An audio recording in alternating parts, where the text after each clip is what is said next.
G'day, ladies and gents. Nick Griffith here.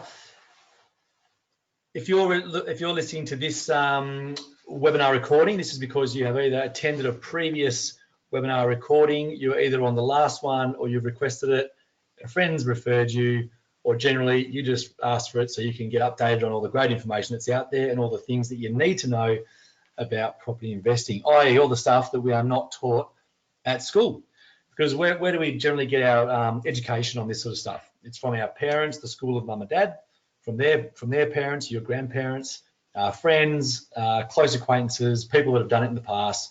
And if you've done it right, you might get some good information. However, if they've had no success, you might get some negative information about what works and what doesn't.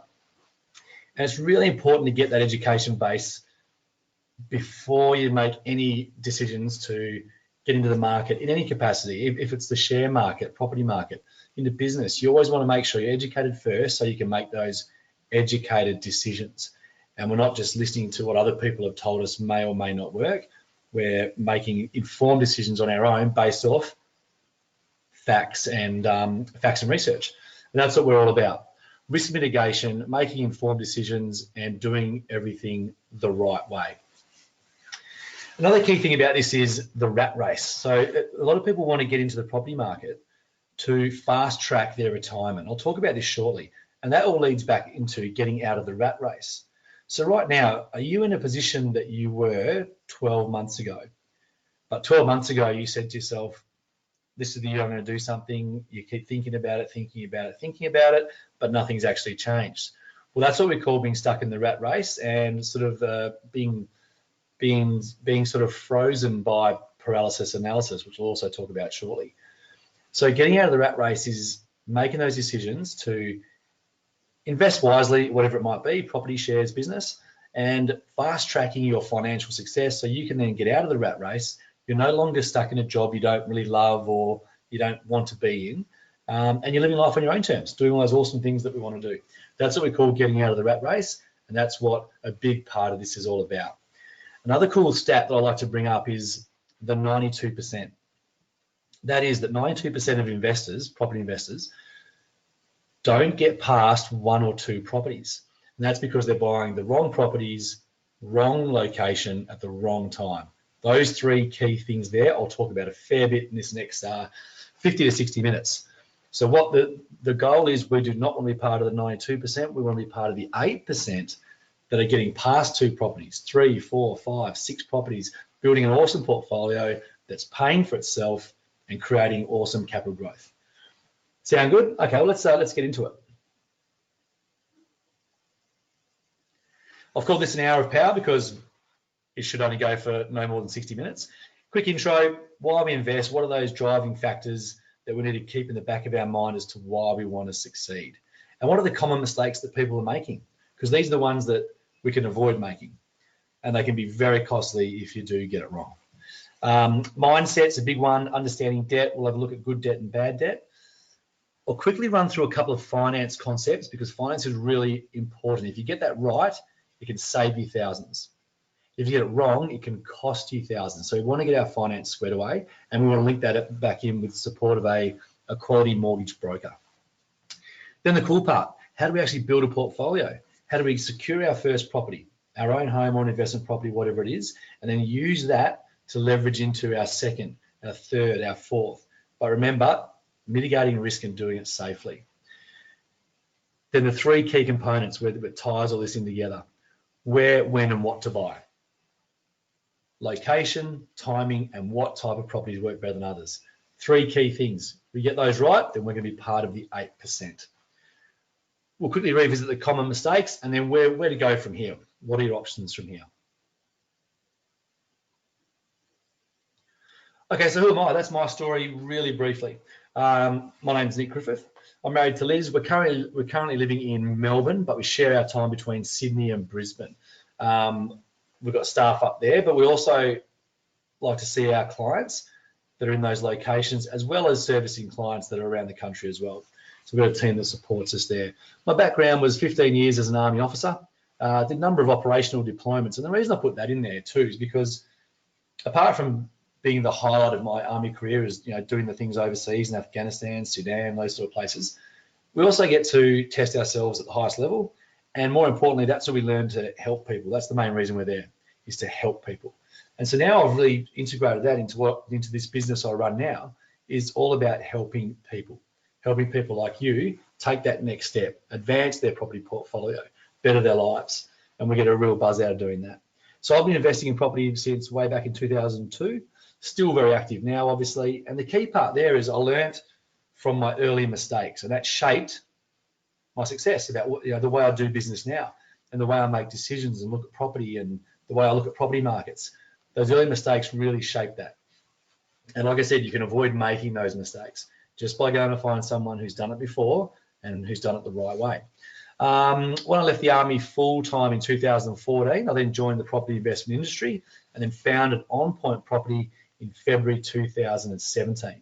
And we've built up a great little team, and we're going great guns, and we've got some awesome clients that we're working with. They're all part of the team, part of the family.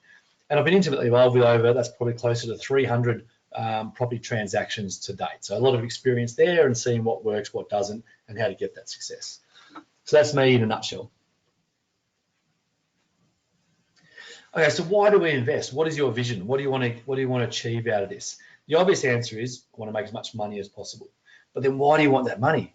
You want that money to better your life, don't you? So these are the common things that we often put down in our goals list, you know, helping, you know, sending our kids to the best schools, living a great lifestyle, going on holidays, get the best medical care for our family, buying those toys that we want, holidays, time with family, helping other people, and obviously retirement, whenever that is. Retirement's a key one. And people now are realizing that their superannuation isn't really enough to support the kind of retirement lifestyle they want to lead. They want to lead. So investing wisely before you retire can then fund your retirement, and then your superannuation or pension is just a supplement to that. Again, it's all about living the life we want to live in retirement and whilst leading up to retirement. Okay, here's some of those common mistakes that we see, and also how to avoid them. And like I said, they're so easy to avoid because someone has gone before you. Someone's done this. So you seek out that person, you ask them what they did, how it worked, what went wrong, so you can avoid making those mistakes and just focus on the things that make success a lot closer and avoid those costly mistakes. Right, the first one is having no plan. You've got to have a plan. You need to sit down and work out exactly what it is you want to achieve. Do you want a cash flow positive property? Are you looking at capital growth, or are you looking at both of those things in your property? Because that's going to determine what type of properties, what locations, how our finance works, all those sort of things. So we don't just rush in and have a crack and roll the dice, because it's your financial future. You don't want to roll the dice and see how it goes. You want to make sure you've got a plan in place with steps with which to achieve it. Second one is buying locally. Don't be limited to looking at investment properties only around where you live, because where you live might not be a good market. It might be at the bottom of the cycle or a flat market where there's no growth happening, nothing happening. So you wouldn't buy shares and then sit on them for years waiting them to do something. You want them to be working for you from day one. That's why we look at buying in the next best market. The Australian property market is broken up into multiple different markets. All the capital cities have their own market, which are affected by a bunch of factors, which I'll run through shortly as well. So at any one time, there is a market that is about to boom, and that's where we want to be buying our property. Negative gearing. Negative gearing is a big one. A lot of people are concerned about negative gearing. Will the government maintain negative gearing? Will they not?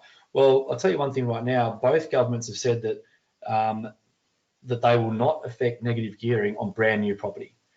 Even if the Labor government got in, their only thing was that they would potentially look at removing negative gearing from existing properties.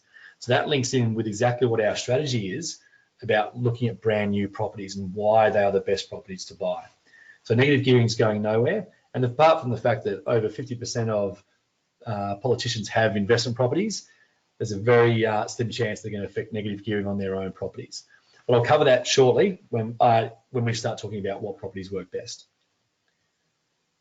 Not having a cash buffer. This is a key one too. You always must maintain a cash buffer against each property. I say about 3 months rent. That just takes into account things like, you know, a vacancy or repairs, or, you know, you might be in between jobs, whatever it might be. Having a cash buffer is key. And don't limit yourself to the one bank. When you start looking at your second, third, fourth property, there's no need to go to the same bank. Your mortgage broker is the person that will shape you here, because going with the same bank exposes you to a bit of risk. Because what they'll do is they'll secure all the properties against each other, and then if something happens to one property, the bank then has the ability to touch all the properties. There's 129 different lenders just in Australia, so there's no need to go with the same bank, and they're all very competitive. They're competing for your business. And the last one is not getting expert help. So by finding someone who's gone before you, as I said before, you can then avoid making those costly mistakes and find out what works. It's pretty simple, isn't it? Here's a quick hypothetical. What if you had access to 500,000 bucks? What would you spend it on? If you had access to 500 grand, if you won the lotto, if you had equity in your own home, if your parents had equity in their home, if you were going partners with friends, if you could pull together 500K, what would you spend it on? Have a little think about that. Would it be holidays, cars, you know, business, property, shares? What would it be? Because what I want to do is then link that back in when we talk about how to build a portfolio. Understanding debt's a key one. As I said,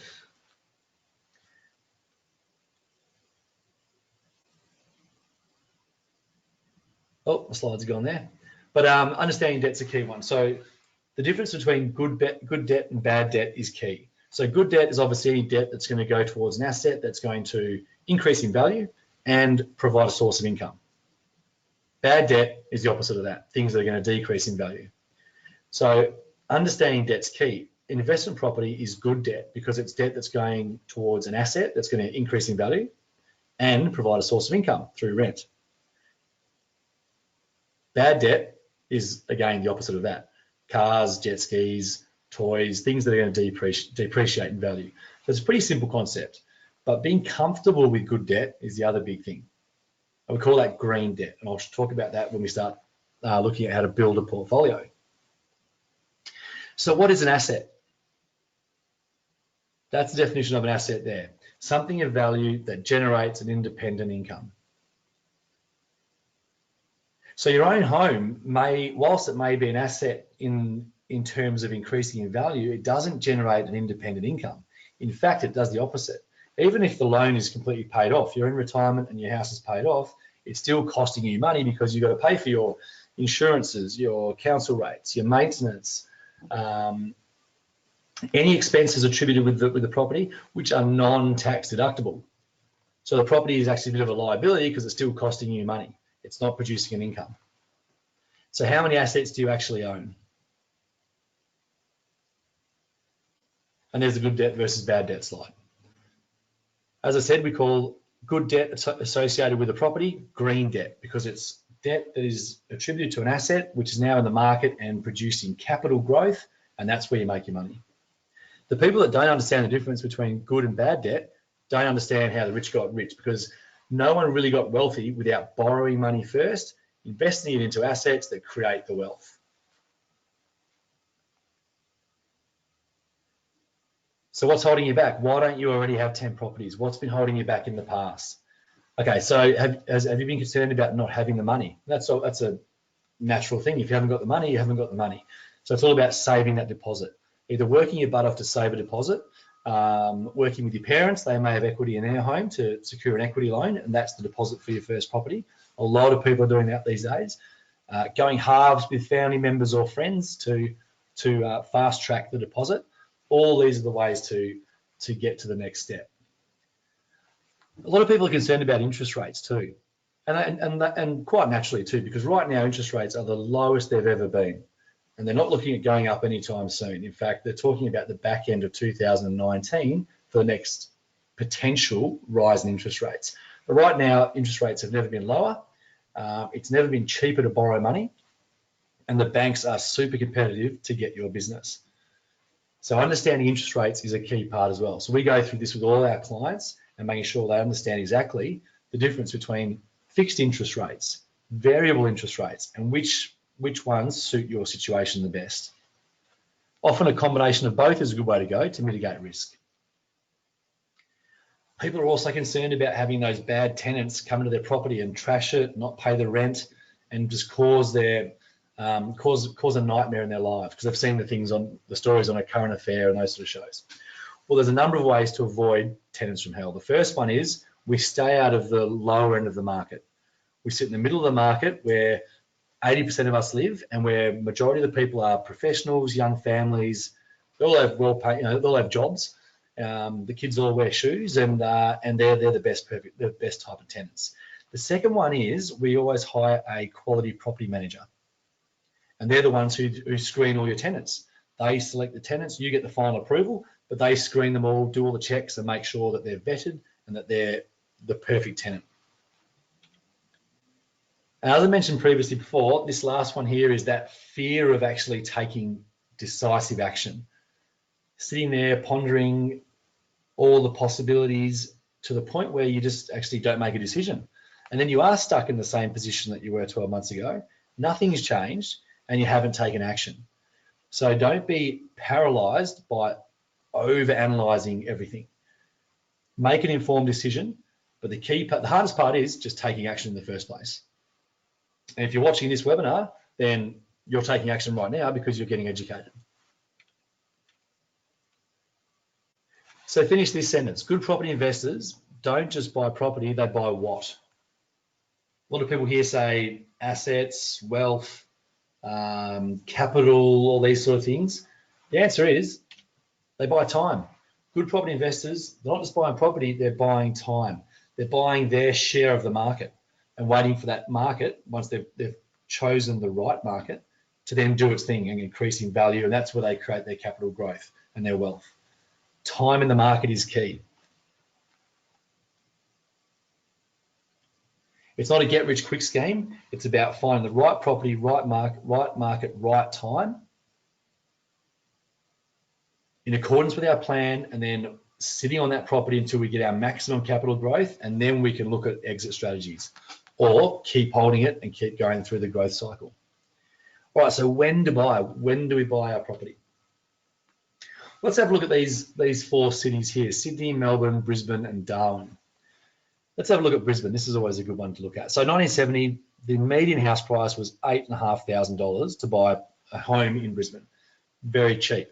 But the average salary was about $1,500 a year, $2,000 a year. 10 years later, that property quadrupled in value. So property prices quadrupled in the 70s. If they sold that property in 1980, because people may have said, oh, the housing prices are increasing too quickly, the bubble's going to burst, they would have been pretty upset when 10 years later, their property had tripled in value. So quadrupled in the 70s, tripled in the 80s, almost doubled in the 90s. That's when during the recession that we had to have. More than doubled and a half in the 2000s. And in this little period here, they've only gone up, well, when I say only gone up, say 20, 30%, which means there's a lot more growth to come in that growth cycle. So historically, property prices have doubled every 7 to 10 years. Doubled every 7 to 10 years. So that's what we call a double cycle. So Brisbane is one of the hottest markets ready to go. And you see the same sort of trend has happened between Sydney, Melbourne, and Darwin. They've all had those huge growth cycles, but historically, property prices have at least doubled every 7 to 10 years. That's not a crystal ball saying that it will, and that's where a lot of people have got it wrong. They're buying the wrong property in the wrong location, wrong time, and are wondering why it's not doing what it's supposed to do. But if we're ticking all the boxes, which we're about to show you now, and following those key steps, then we're in the right cycle. And this is another way to look at each market. So you can look at, let's say this is the Sydney market. Okay, so right now Sydney's at a peak. This is where the prices have reached a maximum. They're not going any further. In fact, supply and demand are now pretty equal. So prices are now correcting. They're correcting themselves. This is what we call a declining market. As prices correct, they fall a bit, then they'll hit this point here, which is the bottom.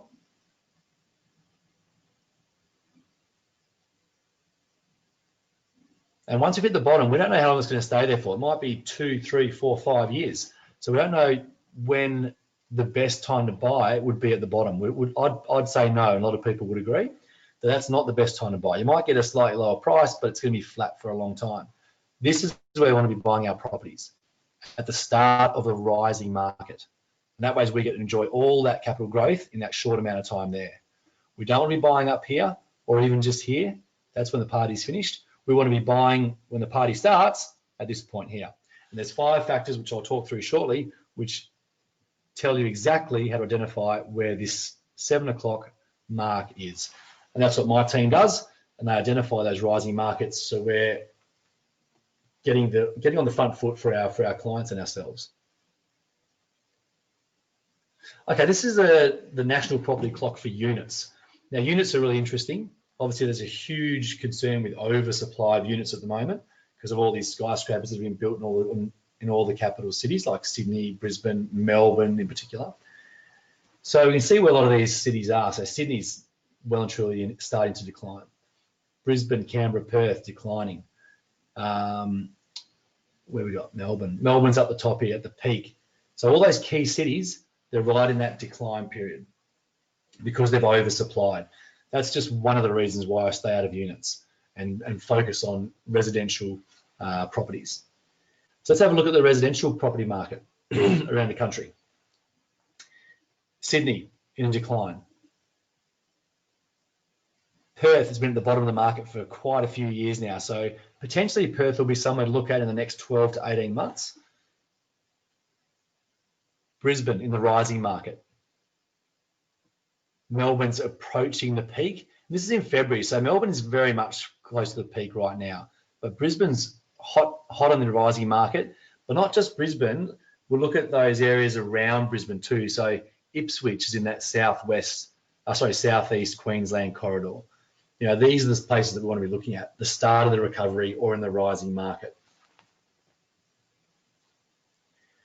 So when it comes to finance, the first thing we want to do is have a look at borrowing capacity. That's the definition there. It's how much money that the bank assesses that they can afford to lend you and that you can afford to borrow based on your disposable income. So how do we work out what your disposable income is? Well, over on the left here, this is your income. Let's say whatever it is, $100,000 a year, for example. What they'll do is they'll then look at your cost of living and your marital status. They'll look at are you renting or paying off a mortgage? Do you have any personal debt? How many kids have you got? They'll take into account all these things, and then whatever's left over, credit cards are a big one. And then whatever's left over will be your disposable income. And that's what they work off to determine how much they'll lend you.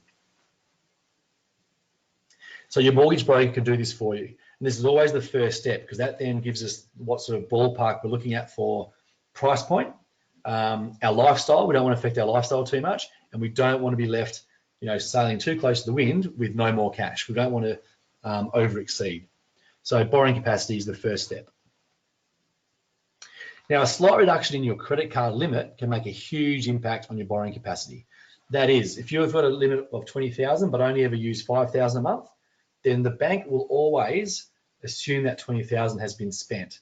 So reduce your credit card limit to whatever you need because it'll increase your borrowing capacity by a huge amount. Okay, so when it comes to getting finance, there's a couple of different loans we can get. We've got principal interest and interest-only loans. Each of those have like the principal interest has a redraw facility and interest only has an offset account. I don't want to spend too much time talking about principal interest and interest only because they're pretty self-explanatory. Principal interest is the old-fashioned loan that mum and dad would have got to pay down the loan or the mortgage over 20 or 30 years. That's what we call stuck in the rat race or the mortgage trap. The principal payments reduce the mortgage and the interest payments are the cost of having that loan. And the key part there is for an investment property, we don't want these because the principal payments are not tax deductible. Interest only is obviously paying the interest only on the loan. So we're not reducing the loan, we're just paying the interest. I'll show you how that works really well for investment properties very shortly. And the interest component is tax deductible. So that's why that works for an investment property. Offset accounts, these are really cool, and this is the structure we want. So I always recommend an interest-only mortgage with an offset account attached to it. Offset accounts are awesome, and this is how they work. We've got our property for 500K, we've got a loan for 400,000, 5% interest rate. So because we're not paying a principal component, essentially we're saving that each month. So we're saving about $700 or $800 a month. So let's say we've been doing that for a couple of years. We've now saved $50,000. That's now sitting in our offset account. Your offset account is an account where you save paying interest on the loan. You don't earn interest on the balance, you save paying interest on the loan. The account works exactly the same as your savings account in every other way. You can pay your bills, you can have your salary paid into it, have your credit cards linked to it, all these sort of things. So it's essentially your day-to-day account, but the effect of the balance is different. So with that 50,000 in the offset, we're now only paying interest on 350,000, not 400,000. If that 50,000 was in a savings account, we might earn 3% interest, which is taxed, so that becomes about 2%. Another way to look at it, here's our bank. If the money was in our savings account, we would earn 2% of 50,000 going in. But with an offset account, we're saving 5% of 50,000 going out. So the difference is huge. Offset accounts are awesome. They're the way to go. A lot of people don't understand them, but your mortgage broker, again, is the person here.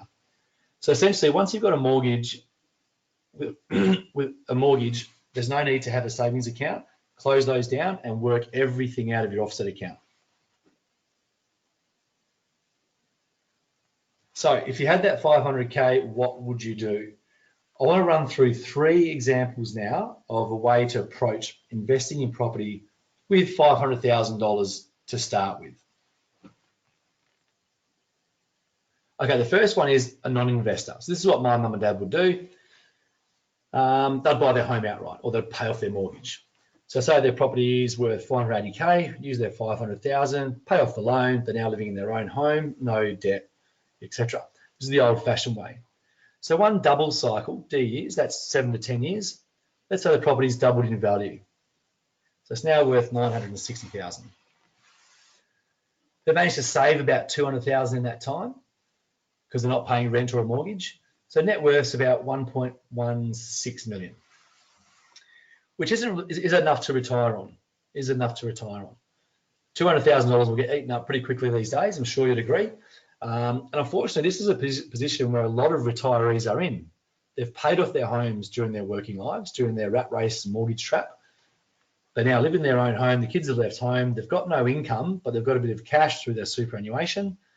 So what do they have to do? They have to downsize. They sell their property to fund their retirement. That's not the ideal situation. That's the rat race. That's not where we want to be. A conservative investor approach would be to use our 500K, put down a $100,000 deposit to buy a property, buy 4 properties, and have $100,000 left over. That's a huge cash buffer against each property.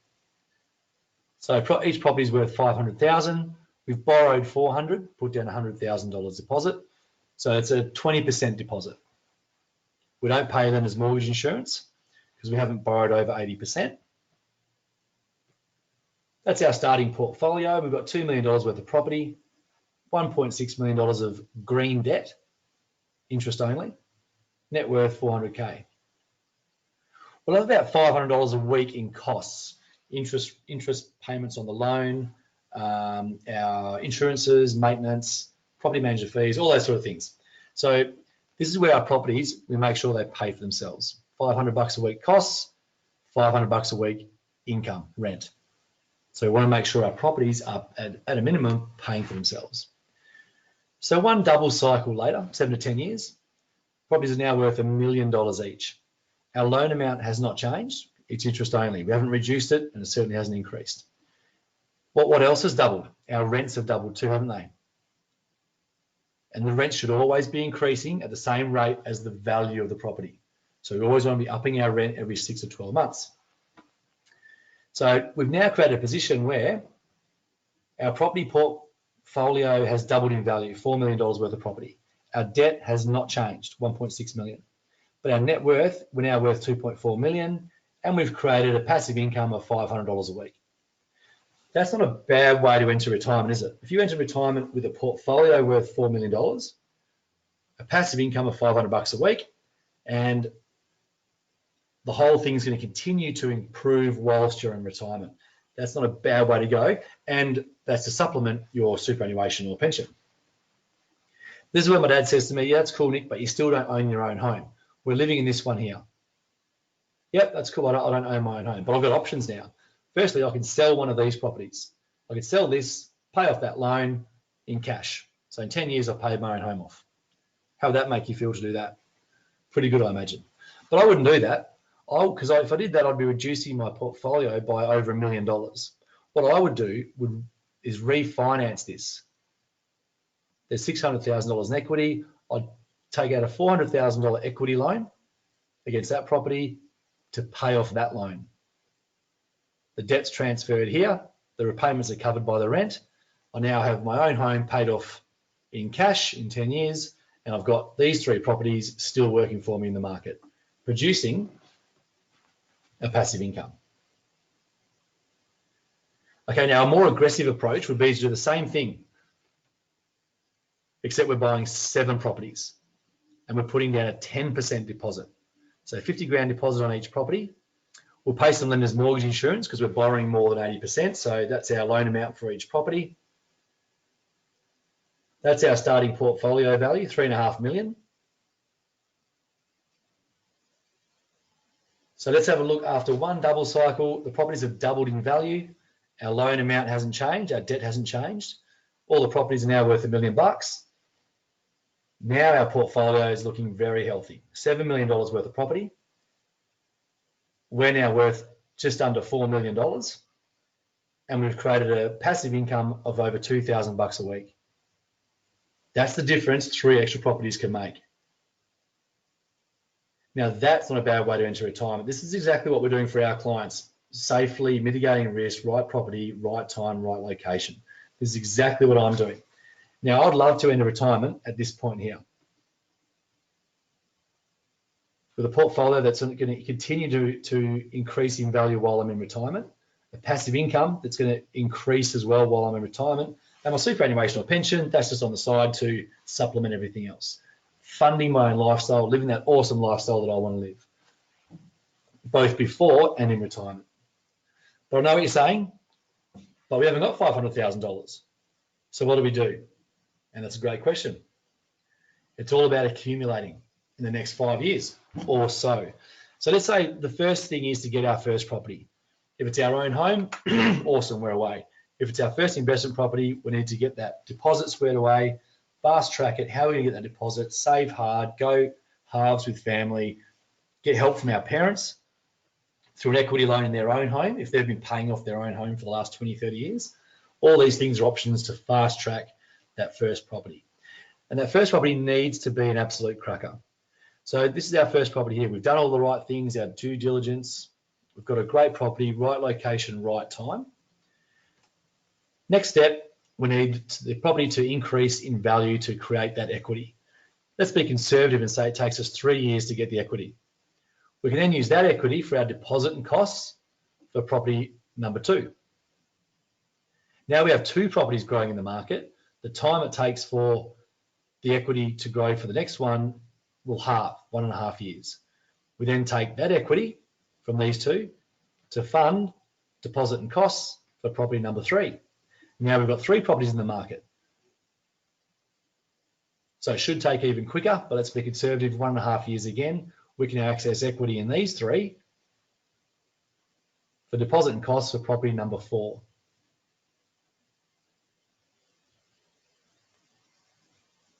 So you can see there how accumulating is key. Getting that first property, waiting for the equity to grow, using that equity to get property number 2, using a combination of properties 1 and 2 to get properties number 3, using a combination of property 1, 2, and 3 to get property number 4. And now we're in that awesome situation where we've got 4 great properties growing in the market, ready to double in that 7 to 10 year period, maybe quicker, maybe longer, setting ourselves up for a decision point to either hit retirement, keep building, whatever it is you want to do. Most people want to keep building. So renting versus buying. Here's another great conversation we often have is rent money dead money? Do I want to buy my own home, or do I want to continue renting? As an investor, I continue to rent and then invest my money where I want to buy property, where it's going to make money. So let's have a look at an example here. So Sharon and Darren, they both have live in their own homes. Same value, same loan amount. They've both got the same yearly expenses. That's the key word there, expenses. Interest rates, council rates, insurances, maintenance. These are all expenses, non-tax deductible. Let's have a look if Sharon and Darren move into each other's house. So now Darren's living up in Sharon's house and Sharon is living in Darren's. So effectively they're renting off each other. They've moved out of their own home and turned it into an investment property. Let's have a look at what happens over here. Their expenses become tax deductions. Their interest rates, their council rates, insurance, maintenance, rental management fees. These are all now tax deductions, which they can now get an income from through their tax return. I know what you're saying as well, but they're paying rent, 100%. They'll pay each other $400 a week rent, which cancels that out, but they're still getting an income from the property from their tax return. This is called rent vesting. As smart investors, this is what we do. We rent where we want to live and we invest our money where we want to buy property that's going to create us capital growth. A couple of things here. So renting, it frees up cash flow because you're not paying a principal and interest mortgage. So you got all that principal payments, you're freeing up cash flow, keeping your offset accounts as high as possible, increasing your borrowing capacity with the banks so you can borrow more money and buy more property. You're renting where you want to live, so you've got the flexibility and the lifestyle. I love renting. The landlord takes care of everything. And generally you can afford to rent somewhere a lot better than you'd be able to afford to buy. So you live in an awesome location where you decide, awesome house, and live the lifestyle that you want. And then we're buying our property where we want to invest. Accumulate faster because we're getting that capital growth quicker as we're buying in the right market, right time, right location. So rent vesting. And these are the factors that we look at. These are the factors that drive growth. So when me and my team are looking at the next market, this is what we look at. First one is supply and demand. Supply and demand is key. If demand's outweighing supply, that means that a whole bunch of things are happening. People are moving to that location. There's an outweigh of demand than there are of available properties. So if people are moving there, there's obviously for a reason. So population growth is a key one because that then drives demand and puts pressure on supply. But why do people move to locations? Government decisions and projects. You know, they could be building new transport networks, new universities, upgrading hospitals, new schools. All these sort of things come into play. Approved developments and infrastructure, new Westfield, new shopping centres. As I said, the transport hubs, freeway upgrades, train lines, all these sort of things make it really attractive for people to want to live in a location. And the last one is affordability. So we find those markets that have been flat for a long time. Prices haven't increased, rents haven't been really going up, but people's incomes have been increasing.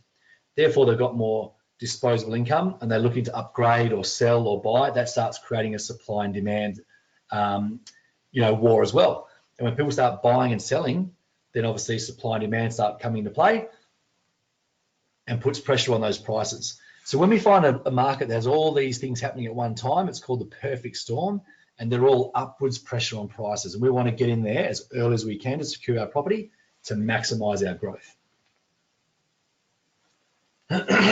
Now, what to buy? Brand new, middle of the market properties. Brand new for a whole bunch of reasons I'll run through in a second. Middle of the market, that's where 80% of us live. 80% of us that have good jobs, we're professionals, we've got young families, we're secure. We want to stay in our property.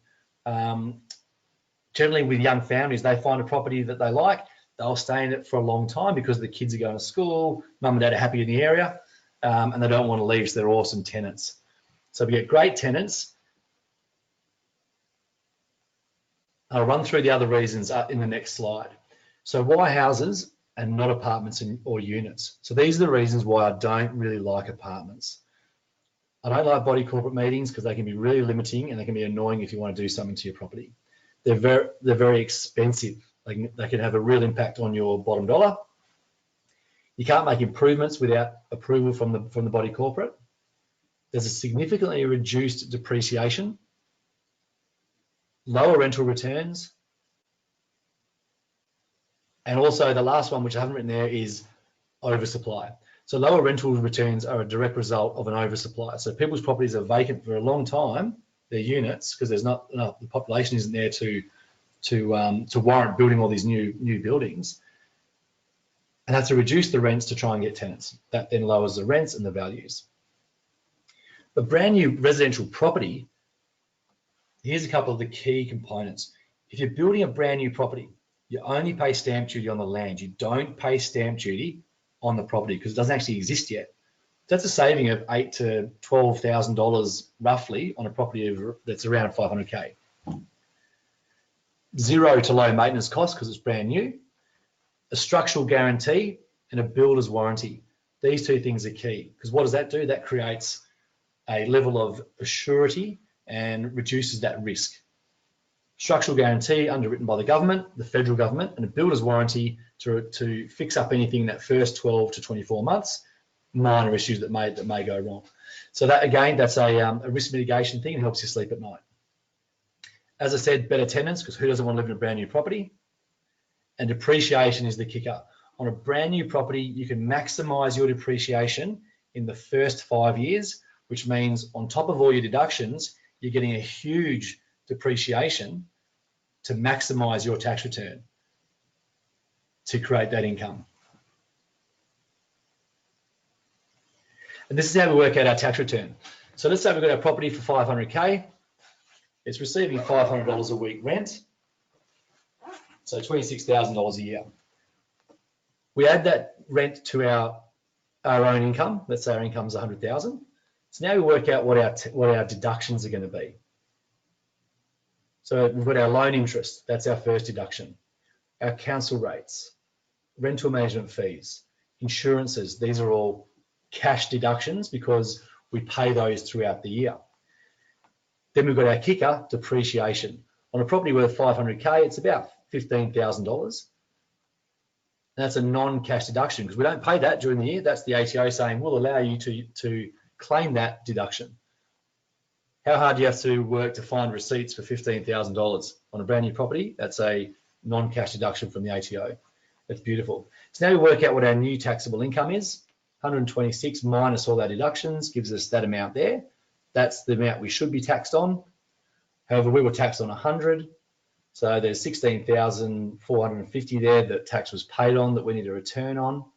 At 37% tax bracket, just over $6,000. That's an approximation of our tax return. I'm not an accountant. Your accountant obviously works this out for you, but that's the rough indication of how it's worked out. Pretty awesome, right, for one property. So imagine if you've got 4 properties, you're getting 4 times that amount approximately. So you're pretty much getting all your tax back, which allows you to hold an asset worth 500K in the market. And that's where we create our capital growth. So whilst we are paying these figures throughout the year, we're receiving income on the property, we're still paying these amount, but receiving this amount here puts us well and truly into the positive cash flow, which I'll show you right now.